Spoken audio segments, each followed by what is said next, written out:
Good afternoon, and thank you again for joining us for today's Barker Marketing webinar.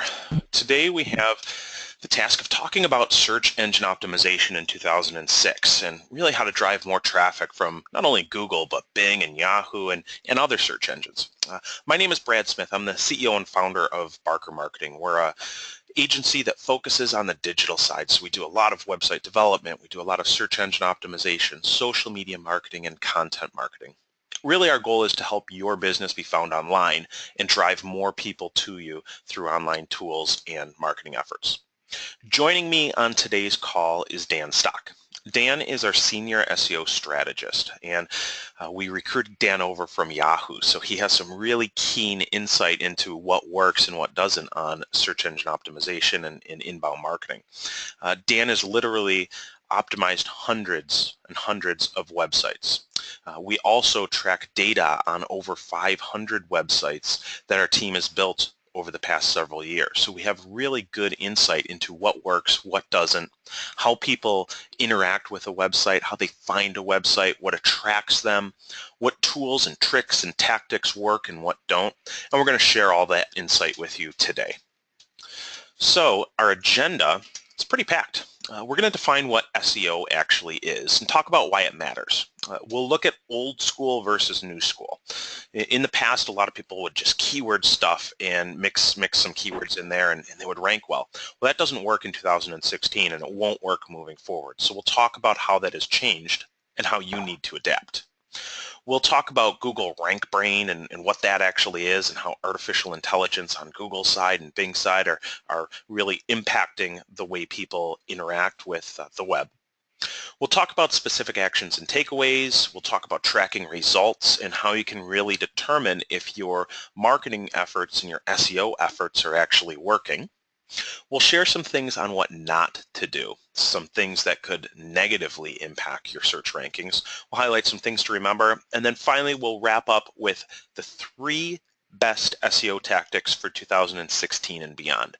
These are things that Google and Bing have even come out and said, hey, this is what we're paying attention to. This is what we're looking at. So these are the things you need to be aware of. And we'll leave time at the end for a little Q&A. Hopefully we'll answer most of your questions throughout the presentation, but please feel free to use that question box in the right-hand panel to ask questions throughout. We'll leave time at the end to address those, and then I'll also be available after the call to answer any very specific questions that you might have for your business. So with all of that said, let's talk a little bit about what SEO actually is. Now, when I say SEO, a lot of people think, well, yeah, obviously I want to rank #1 in Google. Okay, but the real question is why? Why do you want to rank #1 in Google? And ranking #1 in Google really isn't the goal of SEO. Just because you rank #1 doesn't mean that anyone is clicking on your listing. Yeah, it can help. It can help with the true goal of driving more traffic to your site, but the goal isn't to rank #1. The goal of SEO is driving targeted traffic to your website from people that are using search engines to look for what you offer.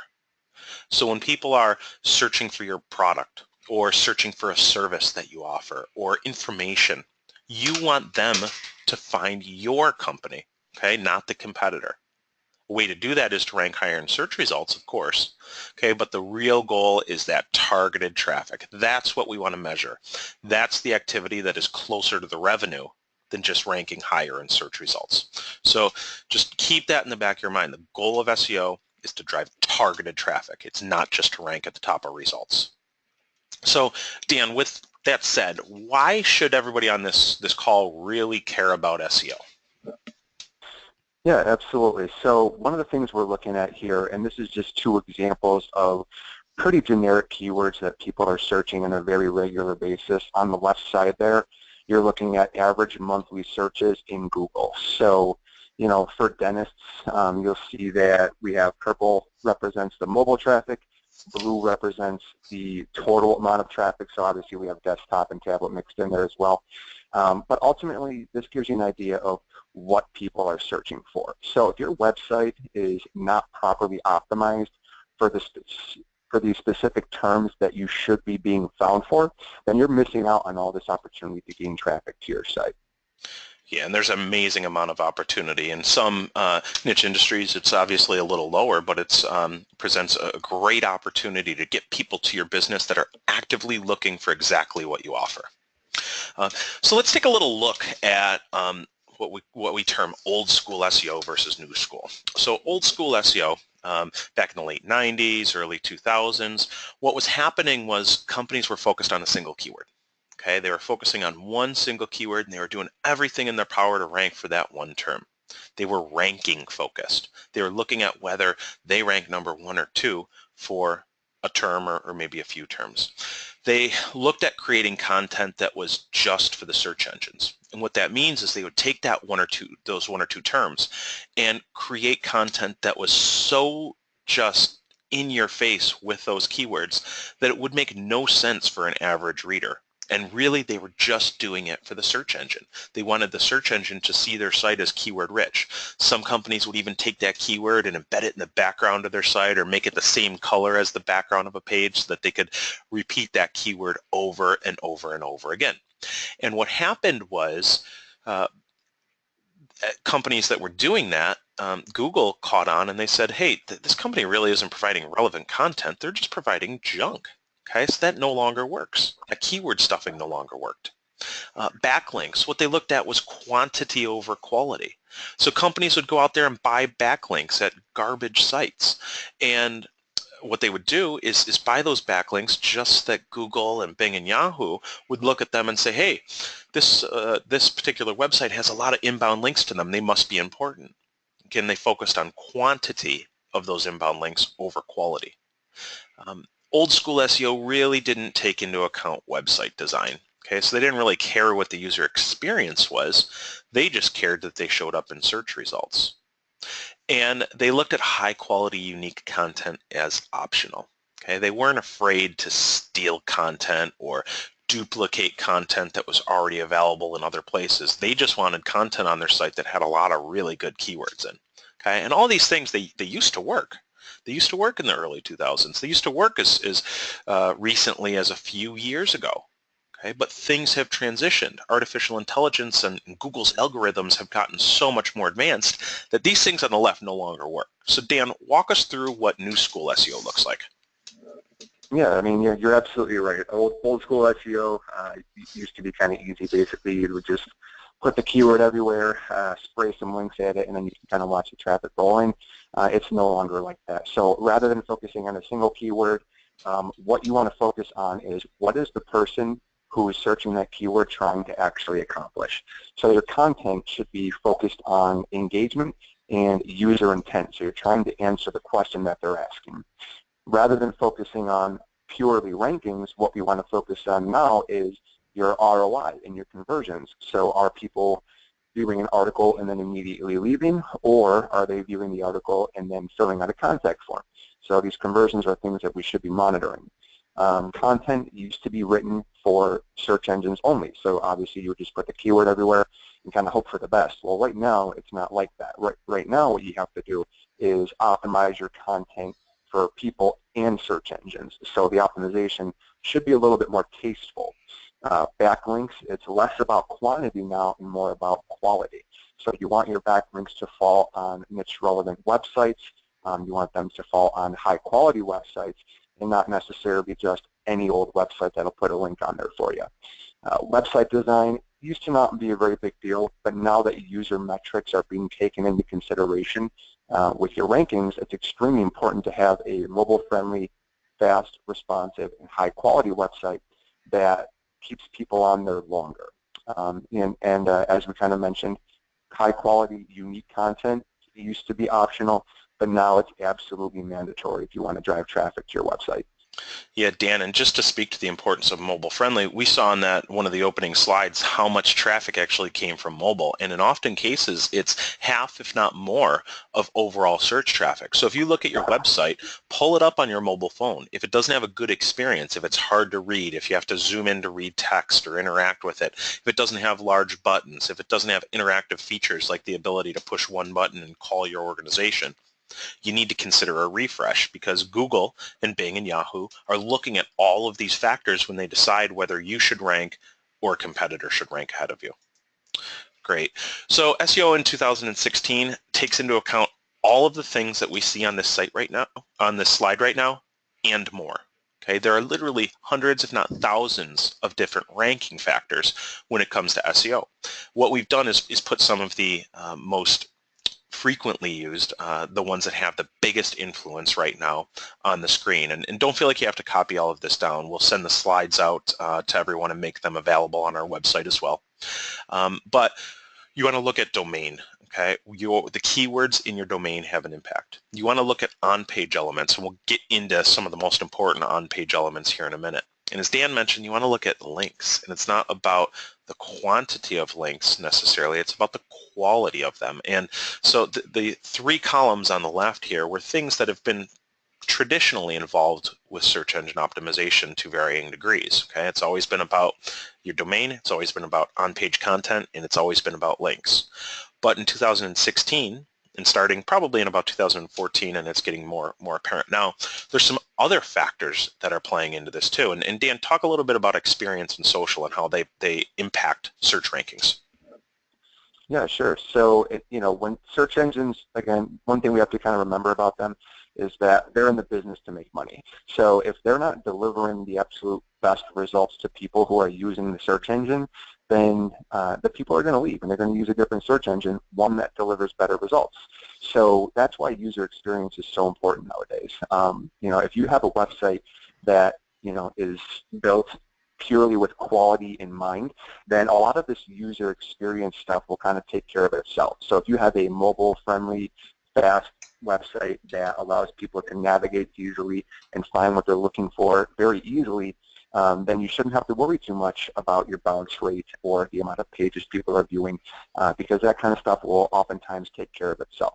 But again, keep that in mind, it is extremely important. And in terms of social, that's more or less the buzz, so who's talking about you, where are they talking about you. So if you're not active on social media, you're missing out on all these opportunities to get likes and shares and reviews as well. Terrific. Thanks, Dan. And as we mentioned a few times, Google's algorithm is getting more and more advanced. So they're looking at all these factors and more. Artificial intelligence is a growing field, and Google takes this into consideration. So Dan, walk us through what Rankbrain is. Should we be scared? Is Google going to take things over? How does this all play? Yep. So Rankbrain is something that's kind of been around for a couple of years, but we've only really found out about it recently. What it is it's Google's name for their machine learning artificial intelligence system that it uses to process its results. So machine learning, it is how it sounds. It's basically when a computer teaches itself how to do something, which in my eyes is a little bit scary, but it's also kind of cool at the same time. So Google's ultimate goal is that they're going to create this platform that automatically goes out, analyzes data, and determines where it wants to rank websites on its own. So, there was somebody at Google who recently said that their ultimate goal is to not even know what goes into the algorithm. So they have this machine learning going on in the background. It kind of does its thing, and it will rank websites based on the data that it sees. And really what's important here is that you continually learn and you continually adjust. So if you find that you're falling back in search results, do something about it. Okay, but then take a look at the data and take a look at the analytics to see what your action actually impacted. And this is something that when we approach SEO, we're continually doing. I mentioned earlier we have data analytics on between 500 and 600 websites, and we're constantly looking over that data, and we're constantly testing new things to see what impact it has. And once we find something that works, we look to replicate that with our other clients and share that information like we're doing today. So at this point, you may be looking at this and thinking, okay, artificial intelligence, data, analytics, there's really just this data overload. So what should I actually be doing? And what it boils down to is looking at and making sure that you're choosing the right keywords. And as the first bullet here goes, if you choose the wrong keywords, you're putting yourself at risk. So Dan, I know we use internally here some just outstanding tools, and we have some licenses for some amazing tools. Why don't you walk us through what actually goes into keyword research? And it's not just, guessing at a keyword, is it? No, it's, we kind of mentioned that, rankings purely in keyword stuffing, you try to get away from that, but you also have to remember that keyword research is still a very important part of the on-page SEO process. So what we kind of look for are keyword terms that are getting a high amount of searches per month, but they also need to have lower competition. So what you don't want to do is you don't want to choose a keyword that's so broad and so generic. Well, yeah, a ton of people are searching it, but it's extremely competitive and you won't have a chance to rank for it. So it's kind of a balancing act between choosing a relevant term that's searched often, but also one that you actually have a chance to gain traffic from. The competition column you see there is not really an indicator of how competitive the term is to rank for. What that is it's what shows up in Google AdWords, and it's basically saying that it has high advertiser competition, so the amount of people that are bidding on that specific term. So in that area, you don't have to pay too much attention, but if you're using AdWords, look for some relevant terms that receive a high amount of monthly searches. Yeah, and one thing I did want to point out on the screen too is look at the difference in just simple variations of keywords. So first on the list is dentist, singular, Buffalo, New York, and it has 590 average search volume. Look a little bit lower and there's Buffalo dentist, okay, 110. Look above that, there's dentists, plural, in Buffalo, has 110. Okay, so when we look at this, simple variations, whether it's plural or singular, whether you have the word in or not, whether you have Buffalo, New York, or just Buffalo, all of these things matter. Okay, when we're doing keyword research, we're taking this all into account to determine what presents the best opportunity, not just to rank well, okay, but the best opportunity to drive targeted traffic to a website. All right, Dan, walk us through some keys to keyword research here. Yep, so these are some things that you're going to want to keep in mind when you're doing the initial research. Make sure your keywords are buyer keywords. So you want to make sure that there's some actual commercial value. And we kind of talked about the advertiser competition briefly. So if you see that it says high, that's not necessarily something that should make you run in the other direction, because if people are paying for ads, that generally means that the specific term will drive an action or drive an outcome, or will have some good ROI. So those are necessarily some good keywords that you might want to look at.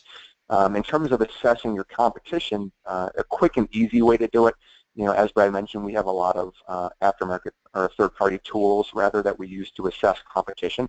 But at a glance, you can just search for the keyword in Google. You can try Bing, you can try Yahoo, and then just take a look at your top 10 results. If those top 10 results are filled with very authoritative websites, there's not, the odds of passing them are not real good. So just as an example, if you're trying to sell TVs and you have a keyword that you have in mind and the top 10 results are nothing but Amazon and eBay, well, good luck passing them. They're a little bit too authoritative.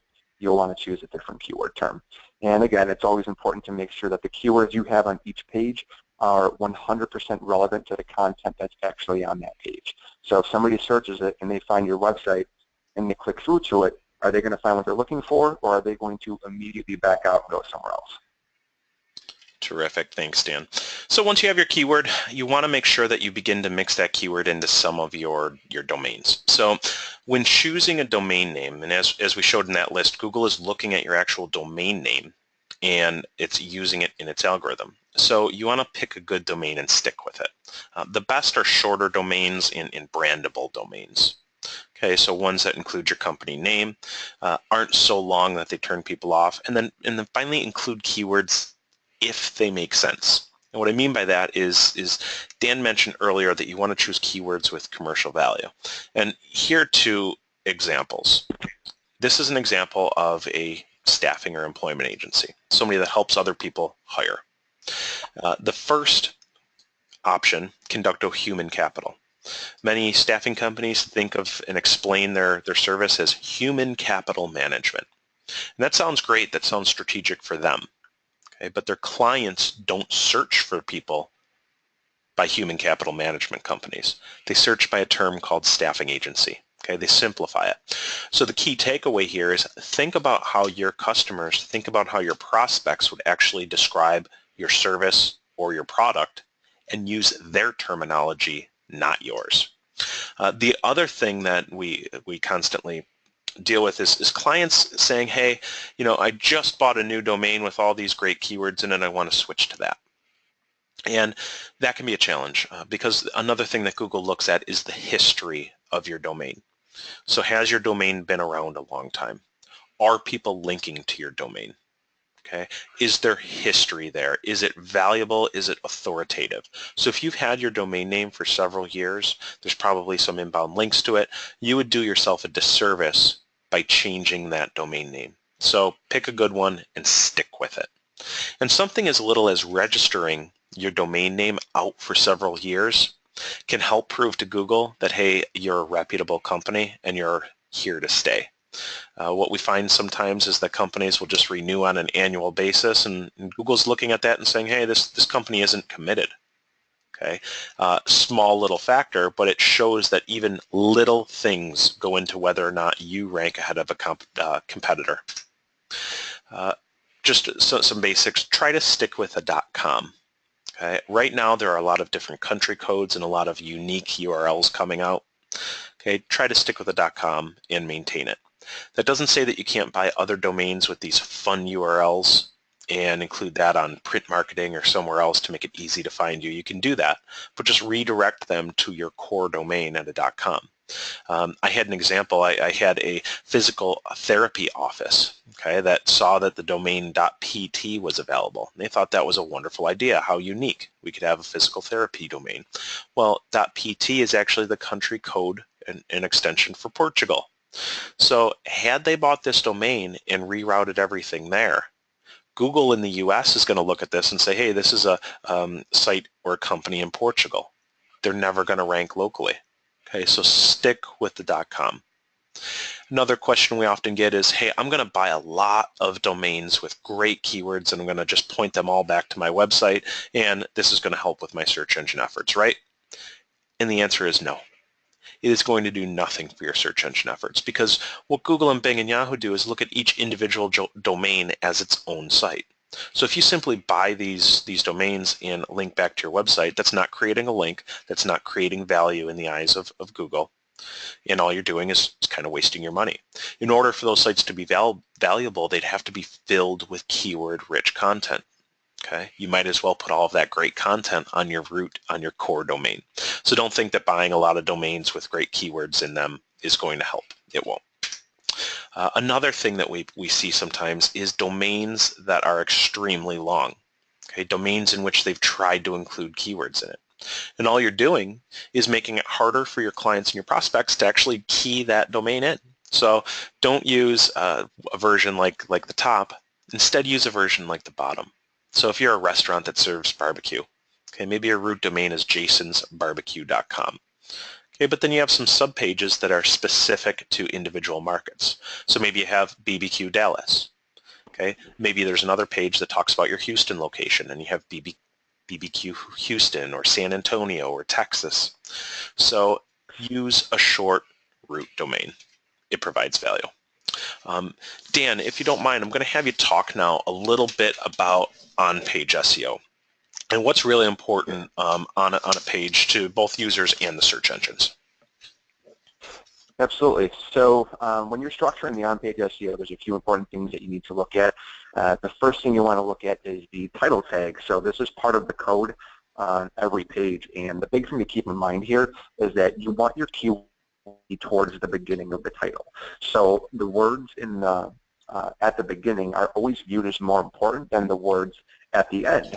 So oftentimes you'll see companies who will put their company name first. It's not necessarily the best idea. You want to put the keyword first, and then you can do a separator of some sort, and then you can put the company name at the end. Now, the important thing to remember too is that this is limited in terms of space, so you'll want to keep it between 50 and 60 characters in length. Anything after that gets truncated. As you can see in the example there, it's truncated after the word frame. Next thing you want to do here is make sure that every page has a unique title tag. So if you have the exact same title tag in every page, what you're doing is you're telling search engines that every page on your site is about the exact same thing. And what you're really doing is you're having all of your pages compete internally over the same opportunities to get traffic. So what you want to do is make sure every single page has a very strong theme around one specific thing, and every title on the page should, every title on every additional page should be completely unique, and it should be different. Next, we're going to talk about meta descriptions, and this is what shows up directly underneath the URL. So the middle picture there, you'll see the title tag that we discussed, you'll see the URL, and then the meta description is what appears directly underneath that. So a couple things to keep in mind with this. Having the keyword in your meta description by itself is not actually a ranking factor. However, if somebody does type that keyword in, then it will get bolded within the meta description. So if you feel that it will help somebody click through to your site, then it's okay to include the keyword, but it's not absolutely mandatory. So keep in mind that the click-through rate is actually a ranking factor. So what you want to do with these meta descriptions is you want to sell value. You want to try and encourage the person to click through to your website. So if you feel that including the keyword will help them, then by all means do it, but it's not mandatory. Also keep in mind that this does have a character limit as well, and that's between 150 and 160 characters in length. Anything after that will be cut off, so just try and get your message across as briefly as you can. Yeah, and as Dan pointed out, I like to think of the keyword meta page description almost like a billboard. So you have to sell that value. You have to give a reason for why somebody would want to click through. In this example, it could probably be tweaked a little bit, but you want to make sure that when you do rank, somebody is clicking on it. And Dan, walk us through actually on-page content that the end user sees as well as the search engine, and it's important how you structure this content, right? Yeah, absolutely. So if you have a blog article, you could just kind of copy and paste the whole thing in there and hope for the best. But it's always a good idea to have your headlines and to structure them appropriately. So if it makes sense, you'll want to include the keywords in your main headings as well. So we have H1 tags, H2, H3, H4, and it goes on from there. Items of equal importance should get equal headings. So for example, if you had an H2 heading that was 5, I'll just make an example here, 5 resume tips, and then below that you had 5 tips, those 5 tips should all be H3. So if they're viewed as equal importance, they should get equal headings. And basically what you do, what this does when you structure the page like this, not only does it make it easier for a human to look at the article and understand exactly what they're about to read, but it allows search engines to see the structure in your page, and it allows search engines to understand what your article is about. One other thing to keep in mind here too is you want your keywords to appear early in the content of the actual page. But also, again, you don't want to over-optimize, so make sure you're writing for people first. Yeah, definitely. Write for people first, but then go back with a fine-tooth comb and try to make sure that you include those keywords. Oftentimes, I see websites with really catchy headlines and engaging headlines, and they're absolutely wonderful and when you read them. However, they don't carry through any SEO value, so it's hard to rank well. In this example, the headline on the page is Life Sciences Careers. Okay, this is a consulting company for those in the life sciences field. Not a catchy headline, but in terms of search engine optimization, very, very practical and very effective. So you have to balance that reader and that search engine mentality, and it can be challenging, but you just have to think about your end goal too. So as I mentioned earlier, old school SEO focused on one singular keyword. New school SEO doesn't. It focuses on a lot more. So Dan, talk about how you incorporate related keywords and secondary keywords and why it's important to take a more holistic approach to your SEO strategy. Sure. So this example kind of links back to Google Rankbrain. So what these algorithms look for is they look for specific terms that appear frequently with keyword terms. So in this example, if you're writing an article and you're trying to rank for the word White House, what other keywords should you actually include throughout? Well, oftentimes when a search crawler views a page around White House, they will find the term president, they will find the term Washington, they will find the term government, and then from there, they also look at what other terms often appear with president.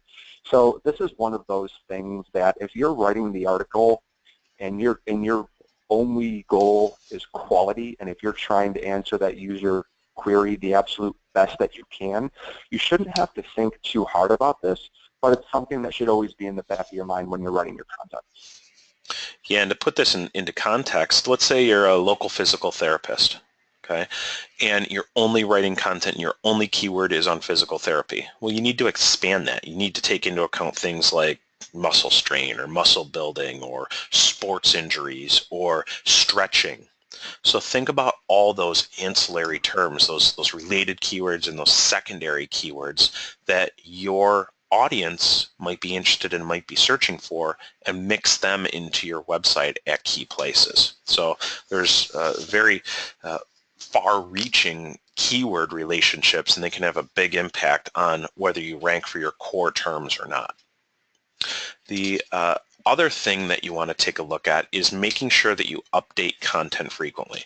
So all too often I see websites out there that are great looking websites and they haven't been updated in a year or two. And what I mean by that is that there's no additional content being added to the site, individual pages aren't adjusted or tweaked, and no additional information is going onto the site.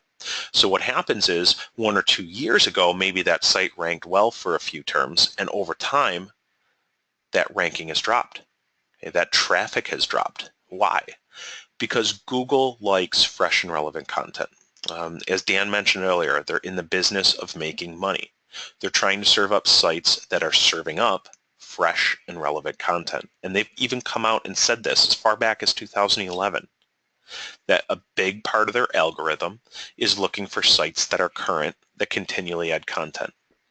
They released an algorithm update, and several of them actually since 2011, that placed a higher importance on fresh content. New pages being added to your site, new blog articles, new news articles, new white papers.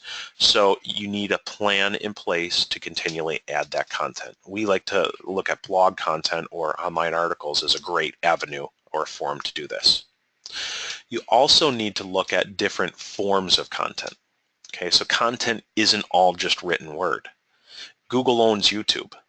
Okay, YouTube is the second most used search engine in the world behind Google. Imagine that, the second most used search engine. People are going to YouTube and they're searching for topics. If you don't have videos, if you don't have short webinars, if you don't have how-to tips and things like that, you're missing out on a great opportunity. As you can see here, our company has a YouTube channel. We'll throw the recording of this webinar on there. Makes for good content. Other types of content are photos. Okay, so take photos, make sure that you wrap some text around it. Create infographics. So take different data points or different products or different knowledge, put those into a fun, compelling infographic. That content gets shared.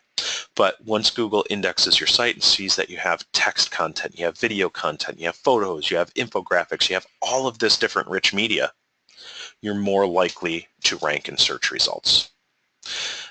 Link building is a big part of search engine optimization. So Google's looking at other sites out there and do they link to you? So Dan, talk about the shift from quantity of links to quality and what people can do to build more links. Yeah, sure. So we kind of mentioned earlier that it used to be more about quantity. So it's how many links you had, not necessarily were coming from that mattered the most. So essentially, the more quality inbound links you have, the more opportunity you have to actually gain traffic from search engines. This has always been the case. If you have a website, if you have 2 identical websites and everything is literally identical on them, the site with more quality inbound links will always outrank the site that does not have any links. So as an example, let's say that for some reason CNN decided they wanted to link to your website. They really love your website. They're like, you know what, we're going to link to this in an article. That link from an extremely high quality authoritative website that might be relevant to your industry is worth way more than maybe even hundreds of links from a bunch of random sites that aren't necessarily relevant to you. So when somebody links to you, that's a sign of credibility in the eyes of a search engine. So always try and get those reputable links when you can. And Dan, a few years ago, I know that there was a big push to buy links on different article directories. And what happened to those companies? Not good things. So essentially, and again, we kind of mentioned that Google wants to make money. So the way they do it is by serving the best, most relevant results. And unfortunately, when people try to manipulate results, they have no choice but to make their anti-spam algorithms more advanced.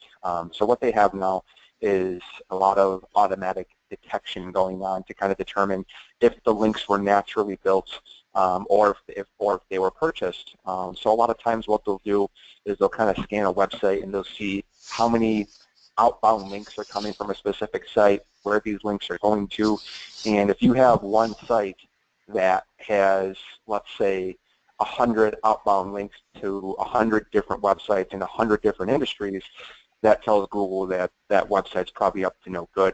So oftentimes websites will purchase links, on private blog networks or something similar. Those websites will actually get penalized and demoted in the search results. So the best way to avoid this, just don't buy links. Don't risk it. There's too much to risk when you're buying links online. Yeah, long story short, yeah, don't buy them. All right, good. And don't buy them. Yeah, definitely. The text within a link is important too. So Dan, walk through how you structure those text links. Yep, so there's two different kinds of text links. There's generic anchor text versus keyword anchor text. So if your links are being built naturally, you probably, if somebody else is linking to your site, you probably won't have too much control over what they're using for their anchor text, but it's something to keep in mind, especially when you're linking internally to your own pages on the site. Keyword anchor text typically always performs better than generic text. So something generic would be click here, something keyword rich would be electrical services in Buffalo. So keep that in mind when you're creating your links. Diversity is also a good thing. So having some generic and some keyword kind of makes your backlink profile look a little bit more natural. And one thing to keep in mind too, especially when you're writing blogs, you want to have a call to action on almost every page of your website. So if somebody lands on the blog post and they get to the bottom of the post, what's your goal? Do you want them to leave or do you want them to go to the contact page? So make sure you include a call to action with a link on every page of your website. Great, thanks. And Google has actually come out and said, hey, if you want more links, start blogging and be social. So the number one tip on Google Webmaster's blog for building links is to start generating content. It helps in organic search engine optimization. It helps build a stronger link building profile. If you're sharing good content across social media sites, people are going to want to link back to you. If you're creating good, compelling content, they're going to want to share that. So that's the number one way to build links. But beyond that, there's a few more. And Dan, you put some thought into this list, so I'll let you walk through it. Yeah, absolutely. So, there's a ton of different ways to build links, but what you're looking to do is make sure the links are appropriately placed, and you want to make sure they're naturally occurring as well. So a couple different options here. You can create press releases for newsworthy information, awards, new hires, or promotions. Share your content on social networks. We've talked about this a lot. If you're creating content, you need to get it out there, put it in front of the people that want to see it, give them an opportunity to actually link to you. You can provide testimonials to your vendors. You'll want to claim all of your social and local listings. We'll kind of talk about this in more detail a little bit later, but you'll want to make sure that you have your Google Plus page, your Facebook page. You want your information on Yelp, on white pages, on yellow pages. So make sure you're claiming those listings as well. You can ask local or industry organizations to list you on their sites. You can connect with local college and university career offices. And another opportunity is to guest blog for additional quality niche relevant websites. So you can reach out to them, you can offer them a piece of content, and see if they'll take it. And if they do, great, then you have a link back to your website. So just a couple different options you can keep in mind here. Terrific. Great tips, Dan. Thank you. Google's also taking a look at the user experience on your website. Okay, so they're looking at how people engage and interact once they do get to your website. If they find that the user experience isn't good, they're going to know that. Okay, and they're going to not include you high in search results. So look at your website. If you have a very complex site with a lot of different navigation, consider a drop-down navigation. Okay, to make it simpler and easier for people to get to where they want to go. Use headlines, use bullets, use numbered lists. Make your information very organized, both for the search engine to read and for the reader to read. Use a good host. So what I mean by that is, Dan mentioned it earlier, websites that load faster, that have better speeds, that have more uptime. These are all ranking factors. Okay, so if you find that your site isn't loading quickly, maybe you need to look at a different host. Look at certain elements on your site. Okay, if you have videos embedded onto your site instead of up on YouTube or up on Vimeo and just shared on your site, it's probably slowing down load time. So get those off of your server, get those up on YouTube, get those up on Vimeo, and embed them on your site. Make sure you have good, clean programming. There's something called caching and content delivery networks that help speed up load time. We don't want to get too technical in this webinar, but these are all things that you need to consider. You want to ask your site, your host site, about their uptime and downtime. You want to make sure that you have a good content management platform and keep your plugins up to date. Here at Barker, we build on WordPress. Okay, we make sure that we have a content delivery network. We make sure that we have caching in place. We make sure that plugins are all up to date to ensure that when Google and Bing and Yahoo look at our websites, they're all current. They provide a great experience. Use a host with redundancy built in. One challenge that we always see is companies saying, hey, I host my website internally. We always say, why in the world would you do that? Okay, unless you're a web hosting company, you're putting yourself at a disadvantage. Okay, so outsource that to someone. You want to make sure that Google Analytics or some analytic platform is installed on your website so that you know what's happening on your site. Okay, you want to look at something called bounce rate. A bounce rate is the percentage of people that land on your site and leave after only one page. Why is this important? Well, Google looks at your site bounce rate to make sure that you're relevant. Okay, if people are using Google and they end up on your site and they leave right away without visiting another page, that's a sign to Google that, hey, you probably shouldn't have been in those in that ranking spot. Okay, they're going to demote you. So look at your website, look at bounce rate, and aim for below 50%. You want to look at average site duration. So you want to make sure that people are on your site for a long time. Aim for 2 minutes or more. Longer visit time is a signal of relevancy to the search engines. You want to look at pages per visit. Okay, so again, that gets back to that navigation. Make it easy for people to get to different pages in your site. They'll stay there longer. At the end of every page of your website, make sure you have a strong call to action. Okay, if people get to the bottom of the page and they don't know what to do next, they're going to leave. Make sure you have a strong call to action to get them somewhere else, move them on their journey. You want to look at and set up Google Webmaster Tools. That gives you some really keen insight into how you rank for different terms. It shows click-through rate. It shows you your position.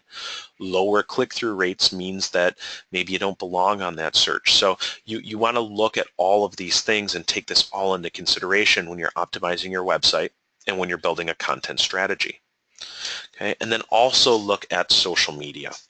Social media is becoming a huge ranking signal to Google, Bing, and Yahoo. So you want to look at who follows your company. You want to look at whether or not people are engaging with your content. You want to look at whether or not people are sharing your website or sharing your content or sharing your blog post. Bing has even come out and said, in a quote, that if you're not engaged socially, if you don't have a social presence and strong engagement, you're missing the boat, because social signals are really, really important to us. We won't dig into this webinar into social media, but we have some other webinars that are available in which you can learn more about how to create that engaging social presence. You want to make sure that you use your website as a hub, okay, and specifically a blog or a news section. Use this as a content hub. Use this as a place to add that fresh and relevant content, that content that is embedded with all those great keywords and really attracts people. You want to then share this content from your website out socially. Big mistake that I see companies make is sharing other people's content on their social profiles. The only thing you're doing if you share somebody else's article on your Facebook page is taking them away from you. Instead, create a content strategy and a content plan. House it on your website. Share the content from your website. Socially, that will all link back to you. Huge, huge ranking implications. And finally, make it easy for people to engage with you socially. When you have a new or fresh piece of content, whether it's a video, an article, a white paper, make it easy for people to share it. Every website we build, when we create a blog or a news section, we have social sharing icons at the bottom. You look at this, there are nearly 400 social shares on this one piece of content. Okay, that's getting in front of whole heck of a lot of people. Okay, so use and embed those tools, make it easy for people to interact with you. Dan, I'm going to pass it back to you. Talk a little bit about Google Plus listings and why these are important. Yeah, sure. So I'm sure we've all kind of seen it, whether you're searching your own business periodically or if you're searching something such as dentists or restaurants, you'll see a local 3-pack with a map at the top of the search listings. So if Google feels that your search query should bring up a local result, then you're going to see this 3-pack of listings. So it's not too difficult to claim the page. Showing up in those top results, it's a little bit more involving. But essentially, you're going to want to go to google.com/business, and then it's going to walk you through creating a profile.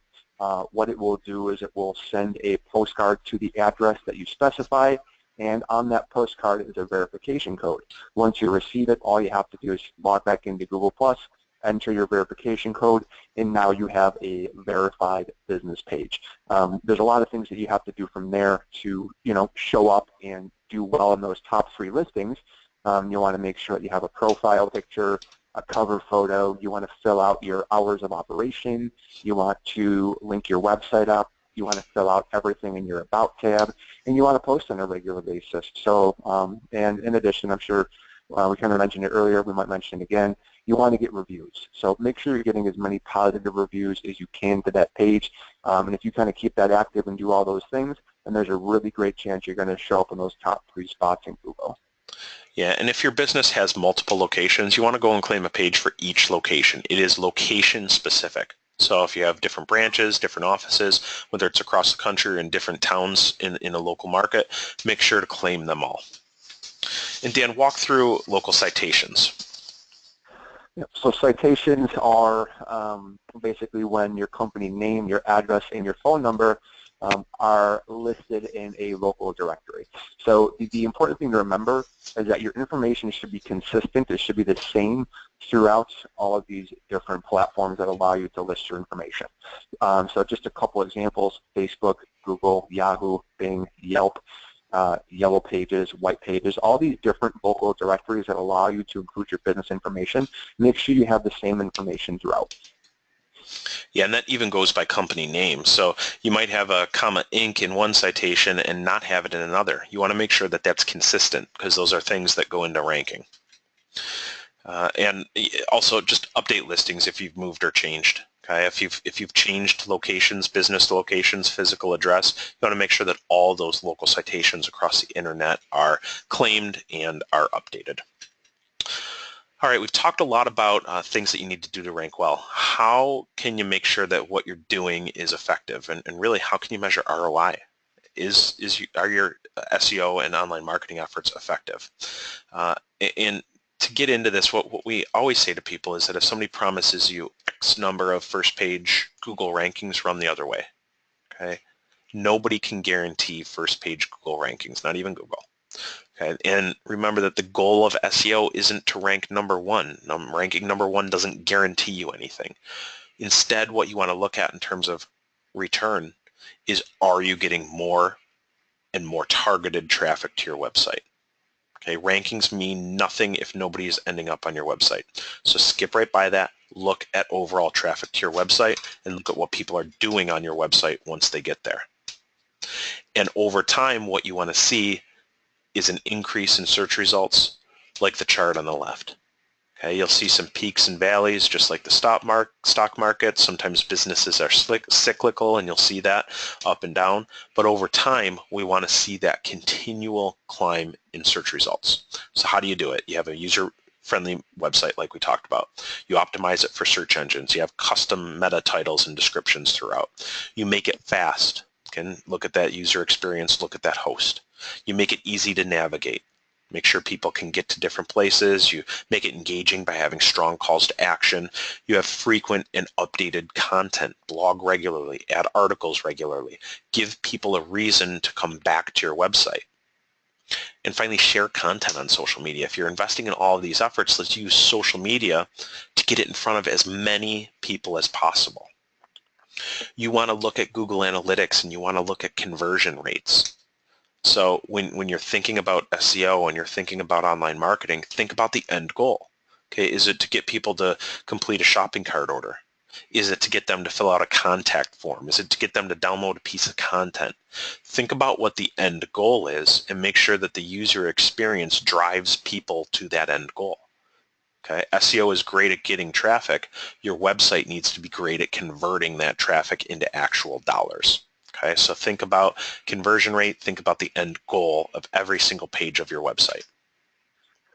Some key metrics we like to look at when judging ROI on a site and SEO is looking at overall site traffic. Is my overall traffic going up? If it is, that's a nice indicator.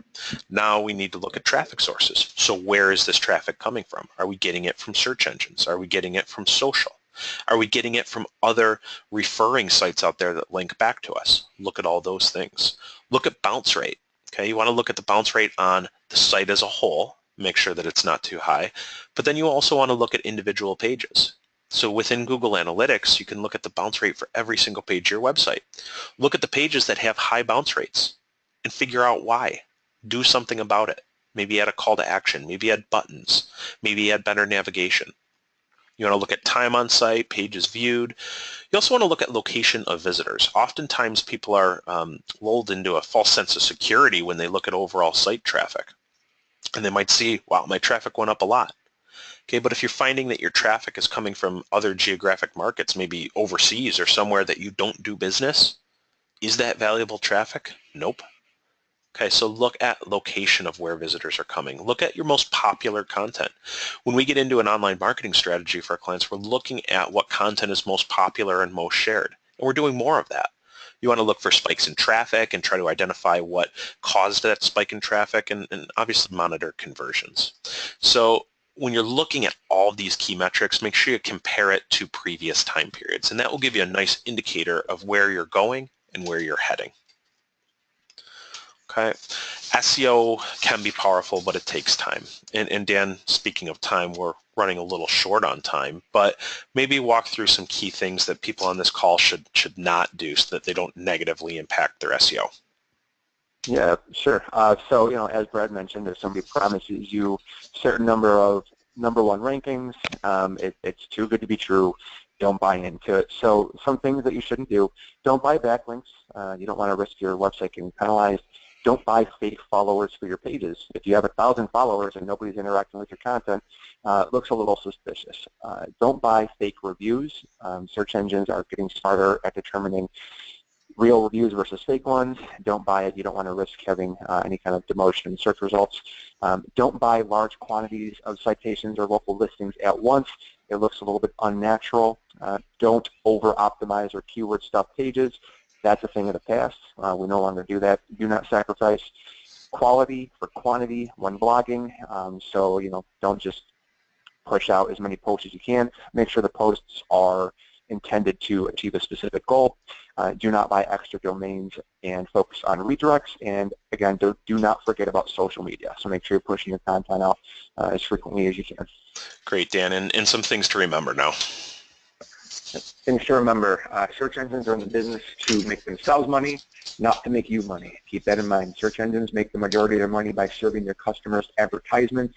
If they do not deliver the best search results possible, their customers will use another platform. So without an active user base, there's nobody to serve ads to. If they're not serving ads, they're not making money, and then they go out of business. So keep that in mind. They're not changing their algorithms to upset you. They're changing their algorithms to increase their customer base.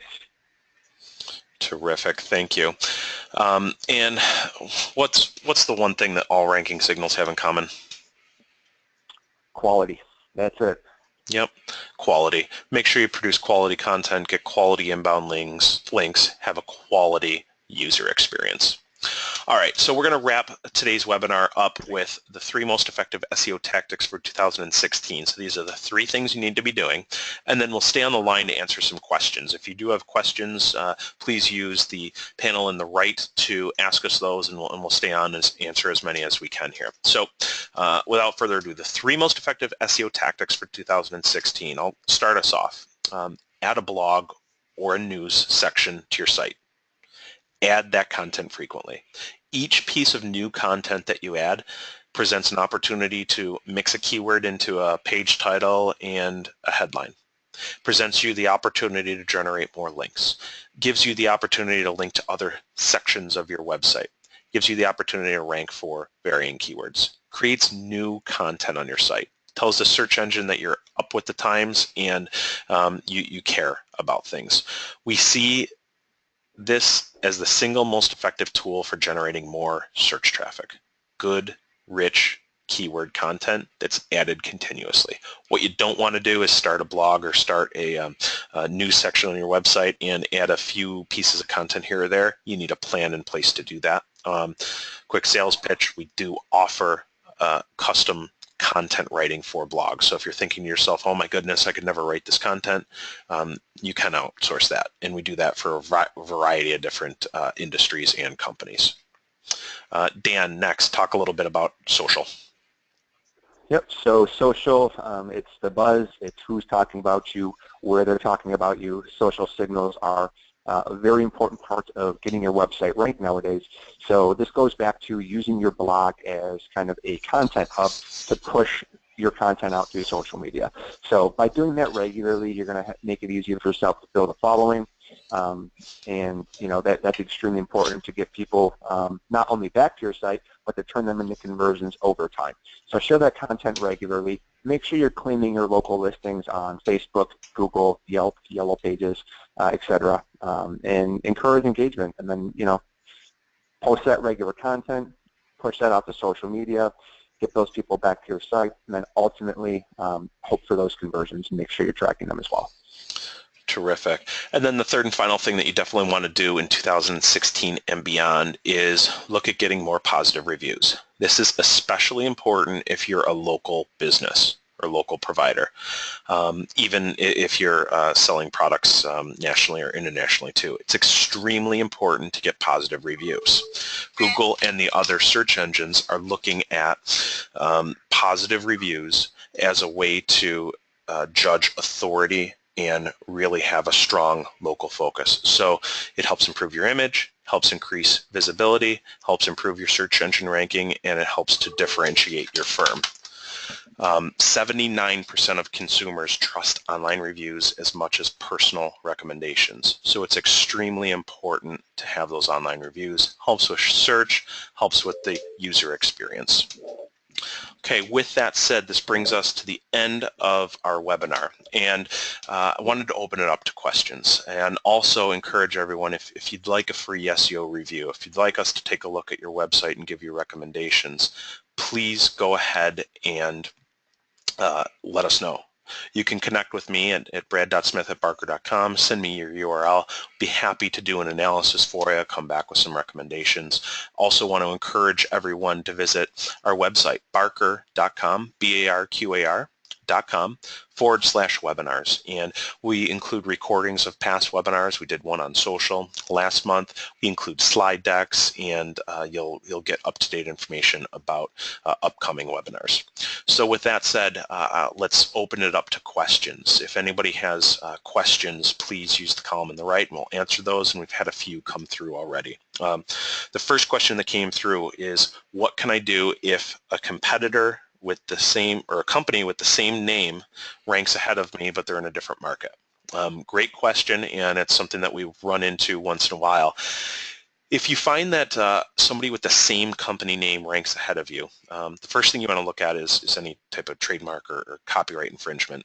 Okay, and if so, go that route and work with your legal team on that. Okay, but if there's no copyright infringement, no trademark infringement, then what you want to look to do is make sure that your company name is included throughout your site. What I mean by that is make sure it's in your domain name. Okay, make sure it's actually in the copy, in the written text of your website. I know that sounds silly, but oftentimes when I look at company websites, they don't have their company name listed. Okay, when you look at your site and you see your company name maybe in the logo area and it's a graphic, Google can't read that. Google doesn't see that text because it's an image. Okay, so make sure that you have it in the actual copy of your website. Make sure that your citations are current. Make sure you claim your Google Plus page. Make sure you build more inbound links with your company name in that. So if you're a member of any trade associations or you're a member of any chambers of commerce, make sure that those places include a link and drive traffic back to your website. Okay, so use all of those things to increase the likelihood that you rank ahead of that person or not, and add content to your site. Add good, rich blog articles, add news about your company, add new hires, add new products, add announcements. Make sure that your company name is prevalent in the title, in the URL, and that it's driving that traffic back to your site. Okay. Another question just came in, and Dan, I'm actually going to throw this one to you. You mentioned a lot about keyword research. What tools do you suggest for keyword research? There's quite a few of them, and it's hard to go wrong with any of them really. The first place you want to start is with Google AdWords, and that's completely free for anybody. So you can kind of go in there, and that was actually one of the screenshots that we used was directly from AdWords. So you can go in there, type in a seed keyword, and then it'll pull up anything that's kind of related to that that's frequently searched. If you're looking to analyze competition levels in more detail, there's 3 tools primarily that I use in addition to that. One of them is called Longtail Pro. The other one is Market Samurai. And then I have one more, which is SEMrush. I kind of use all of them together because what they're doing is they're all pulling data from different areas. So SEMrush has its own database that it uses to assess competition. Longtail Pro uses the API directly from Moz.com. They're a pretty big site in the SEO industry, so their data is generally pretty reliable. And Market Samurai pulls information from both Bing and Majestic, which is a third-party SEO backlink analysis tool. So Market Samurai, Longtail Pro, and SEMrush are your paid tools that you can use. Terrific. Thanks, Dan. I've had a few people comment that they'd like SEO analyses of their website. So if you do, make sure just to send me a quick email with your domain name, and we'll make sure that we address all of those over the coming days and probably be able to get that to you early next week. With that said, this brings us to the end of today's webinar. I hope you all found some very valuable takeaways here, and I hope that you can join us for our next webinar on how to get more online reviews and increase word-of-mouth marketing. Thank you all so much. Bye.